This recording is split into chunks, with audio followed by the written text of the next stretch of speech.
नमस्कार दोस्तों। Previous paper के आधार पर बनी इस प्रैक्टिस सेट को देख लेते हैं। यूपी पीसीएस में काफ़ी मददगार रहेगा। देखिए, पहला प्रश्न है, बाल गंगाधर तिलक सांप्रदायिकतावादी थे और कारण कह रहा है उन्होंने धर्म का राजनीतिक अस्त्र के रूप में प्रयोग किया। तो देखिए, सांप्रदायिकतावादी बाल गंगाधर तिलक को नहीं कहा जाता है। इनके लिए जो शब्द यूज़ होता है वो पहले राष्ट्रवादी का कहा जाता है कि भारत के पहले राष्ट्रवादी नेता के रूप में बाल गंगाधर तिलक को जाना जाता है। और साथ ही साथ इनको महात्मा गांधी का अग्रगामी भी कहा जाता है। और दूसरा कथन जो यहाँ कह रहा है कि उन्होंने धर्म का राजनीतिक अस्त्र के रूप में प्रयोग किया, तो ये कथन बिल्कुल सही है, लेकिन इसका उद्देश्य सांप्रदायिकतावादी नहीं था बल्कि जन जागरण के लिए किया गया था। तो कथन एक तो गलत है, लेकिन आर जो है वो हमारा सही है। इस प्रकार कथन ए गलत है और आर सही है। तो विकल्प हमारा जो सही हो जाएगा वो है ऑप्शन सी, माफ़ कीजिएगा ऑप्शन डी। ए गलत है पर आर सही है। अगला प्रश्न देखिए, कम्युनिस्ट इंटरनेशनल का सदस्य बनने वाला पहला भारतीय कौन था। देखिए, कम्युनिस्ट इंटरनेशनल 1919 में स्थापना हुई थी इसकी, और लेनिन ने की थी, व्लादिमीर इलिच लेनिन, जो रशिया के थे, रूसी पार्टी बोल्शेविक, आपने पढ़ा होगा वर्ल्ड हिस्ट्री में। इन्होंने स्थापना की थी और उन्हीं के निमंत्रण पर, लेनिन के निमंत्रण पर ही इसमें एम.एन. राय शामिल होने गए थे। तो ये इम्पोर्टेंट प्रश्न है। अगला देखिए, भारतीय स्वाधीनता संग्राम से संबंधित निम्नलिखित घटनाओं पर विचार कीजिए।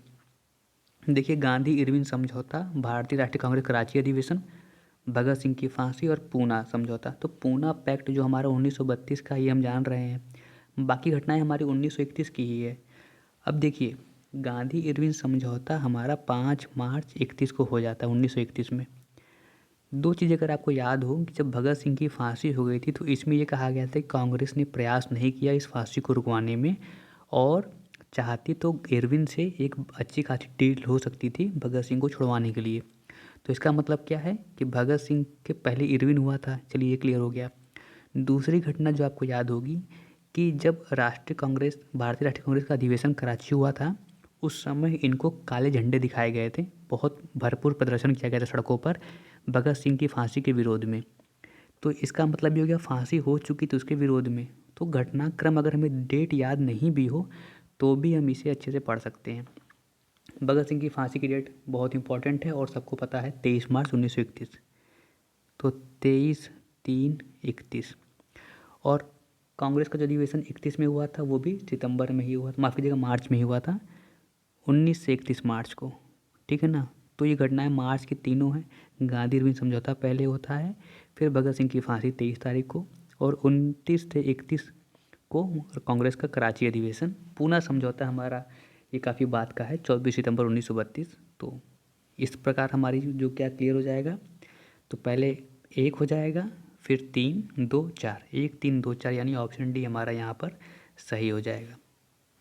अगला प्रश्न देखते हैं, स्वतंत्र भारत में ब्रिटेन की प्रभुसत्ता बनी रही, कथन एक है। दूसरा कह रहा है कि स्वतंत्र भारत के गवर्नर जनरल की नियुक्ति ब्रिटेन के प्रभुता संपन्न शासक ने की।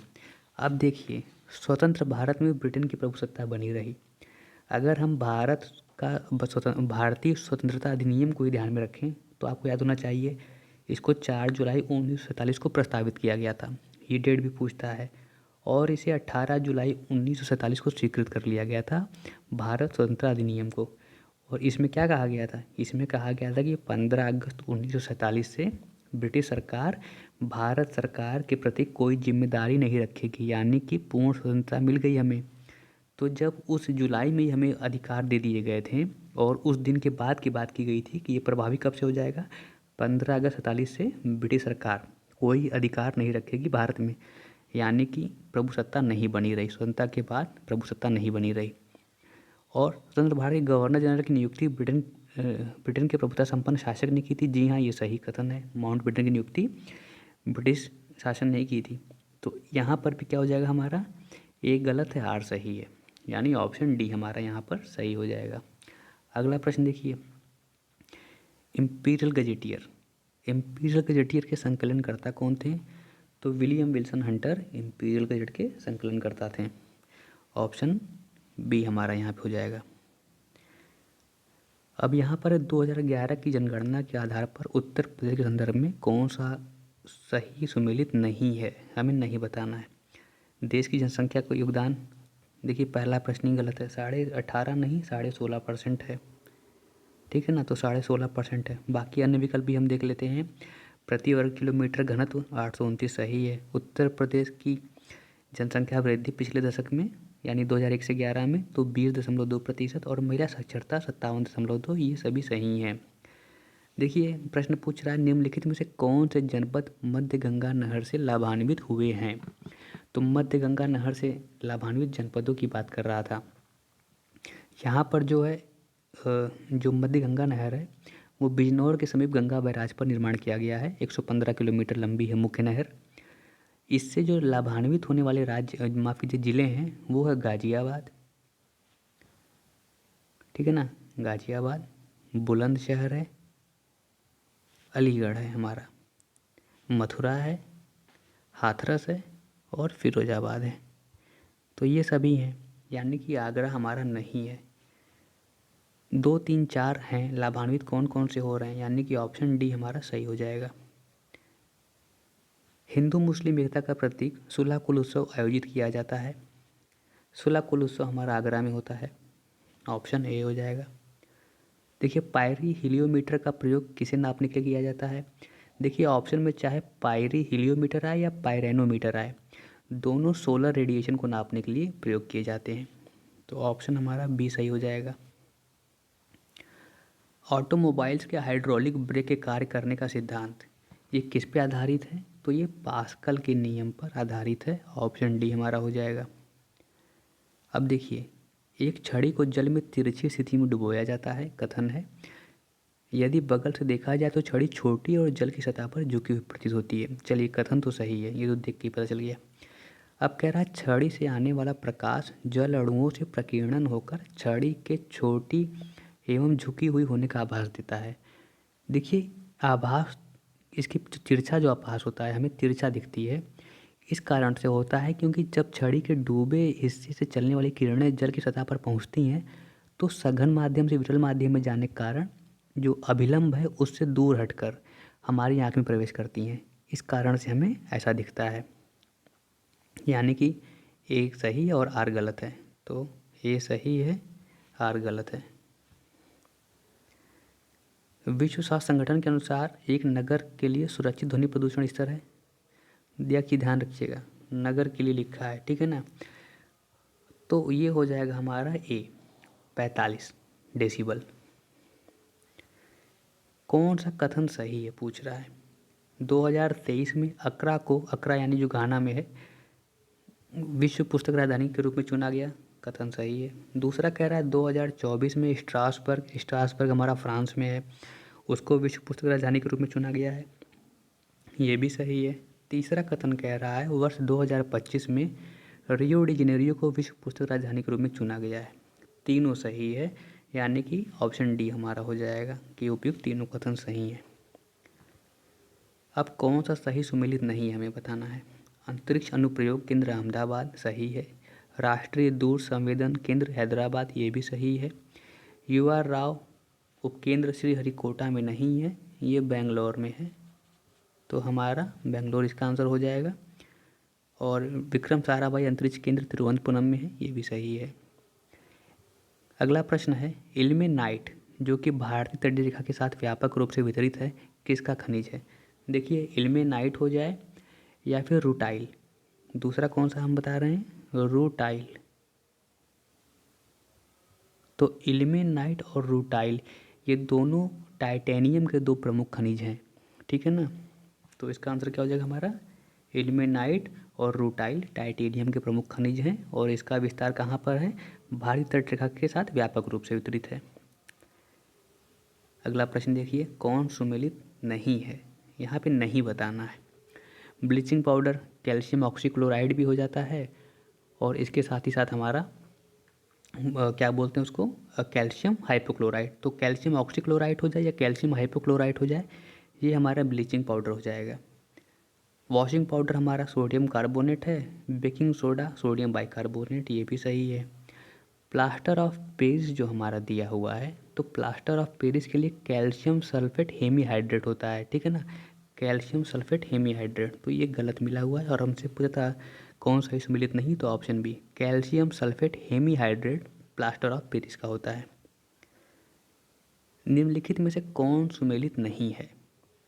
जोरनासी पैरासीटामॉल, प्रतिफेन कारक पॉलीएमाइड सिलिकॉन्स, पूतिरोधी, पूतिरोधी से यहाँ का मतलब होता है एंटीसेप्टिक, तो पूतिरोधी बोलते हैं एंटीसेप्टिक को। ये एस्पिरिन दिया है, देखिए एस्पिरिन पेन किलर है, दर्द निवारक है, एंटीसेप्टिक नहीं है, तो यही हमारा सम्मिलित नहीं है। अस्थि क्षयरोधी यानी कि हड्डियों के लिए जो होता है तो कैल्सीफेरॉल होता है, विटामिन डी, सही है। लहसुन की जो स्मेल होती है, जो अभिलाक्षणिक गंध होती है, वो होती है सल्फर यौगिक के कारण, ऑप्शन बी। सूची को सुमिलित करना है। अब देखिए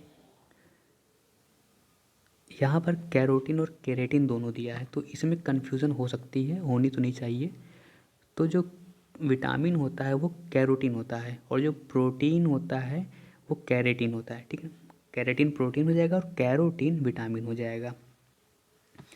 एंजाइम हमारा पेप्सिन है, हार्मोन हमारा टेस्टोस्टेरॉन और प्रोजेस्टेरॉन है, ठीक है। तो इस प्रकार हमारे ये भी सम्मिलित हो जाएंगे। अब देखिए रक्त समूहों की खोज किसने की थी? तो रक्त समूहों की खोज हमारी की थी कार्ल लैंडस्टीनर ने 1900 में, 1900 में। क्लोनल वर्ण का प्रयोग, देखिए क्लोनल वर्ण जो होता है वो उच्च गुणवत्ता के बीजों का उत्पादन करने की एक विधि है। इसका प्रयोग किया जाता है आलू में, तो क्लोनल वर्ण का प्रयोग आलू में होता है। कौन सा जोड़ा सही है? इसमें हमें सही जोड़ा बताना था। तो ये जो लाइगेसेज है यानी जैविक अणु जो डीएनए होते हैं या उसके संश्लेषण में और उसके मरम्मत में, यानी अगर अणु जो है उसका संश्लेषण, डीएनए का संश्लेषण, और अगर वो खंडित है तो उसका रिपेयर करना, उसकी मरम्मत करना, इन सब के लिए वो सक्रिय रूप से इनको जोड़ने के लिए उत्प्रेरक की भूमिका निभाते हैं। और लाइगेसेज को आणविक सीवनकार, सीवनकार यानी सीने वाला, सिलने वाला, तो ऑप्शन बी इसीलिए कहा जाता है आणविक सीवनकार। अगला प्रश्न देखिए, Star Gazing The Players in My Life, ये रवि शास्त्री के द्वारा लिखी गई पुस्तक है। Star Gazing The Players in My Life book है, इसे लिखा है रवि शास्त्री ने। अंडर 16 से फुटबॉल चैंपियनशिप के बारे में कथन है और इनमें विचार करना है। भारत ने बांग्लादेश को हराकर जीत हासिल की है, सही है। इसका आयोजन भूटान के थिम्पू में हुआ, ये भी सही है। कुल 5 टीमों ने हिस्सा लिया, नहीं 6 टीमों ने हिस्सा लिया, यानी कौन से कथन सही हैं? तो 1 और 2 सही हैं, ऑप्शन सी। अगला प्रश्न देखते हैं, कौन सा युग्म सुमेलित नहीं है? आर वेंकटरमणी 15वें attorney general, lieutenant general Anil Chauhan retired दूसरे chief of defence staff, R Madhavan FTII society अध्यक्ष बने हैं, सुमन बेरी नीति आयोग के अध्यक्ष। तो देखिए ट्रिकी है, अध्यक्ष नहीं उपाध्यक्ष, जाहिर सी बात है, तो सुमन बेरी इसका आंसर हो जाएगा। उत्तर प्रदेश सरकार द्वारा 18 प्राचीन एवं ऐतिहासिक महत्व स्थलों को संरक्षित घोषित किया गया है, इनमें से कौन नहीं है? शाही पुल जौनपुर का नहीं है, चंपत राय का महल झांसी ये है, रानी का तालाब प्रयागराज भी है, संत कबीर नगर कोट टीला ये भी है। शाही पुल जौनपुर का जो है वो इस 18 स्मारकों की सूची में नहीं है जिसे उत्तर प्रदेश सरकार द्वारा संरक्षित घोषित किया गया हो। तो ये तमाम प्रश्न थे। अगली वीडियो में हम अन्य प्रश्नों के साथ भी मिलेंगे। धन्यवाद, शुभकामनाएं, आप मेहनत करें और सफल हों।